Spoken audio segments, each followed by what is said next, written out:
कन्या ये अपना सबमे कहब छै, चल नहीं आबे तो आंगन टेढ़। से देखन भोला माय के हुनका सबके की छनि जे खेनाइ में रोज माछ नहीं तो मांस हेबके चाही। एगो पुरुष कमेनहार छनि, बुझे छनि बड्ड कमाई छनि, ओहि टोलमे लोक सब बेसिए कमाई छनि, लेकिन रोज माछ मांस हेबके चाही, तरुआ तरकारी हेबके चाही। तखन ओहिमे की भावंश रहतनि एकटा कमेनहार पर में। तो कहै छथिन कि जे हमरा तो लोक कह नहीं भावंश नहीं होइए, हमरा घर में हुआ दैया, अहाँ लकन तत हमरा लकन तत ओकरा लकन तत, तो तैसे हुनका अथी हेतनि बरक्कत हेतनि।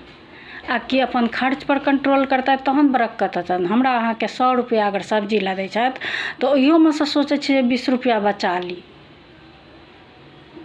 80 रुपया के सब्जी अनलहुँ, कहलहुँ कि 100 रुपया के सब्जी है, 120 रुपया के सब्जी भेल, तखन घर लागे छै आ बरक्कत होइ छै।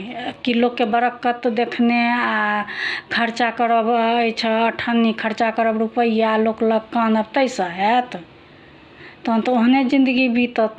लोक की करत, लोक के ब्लेम कऽ की करबै।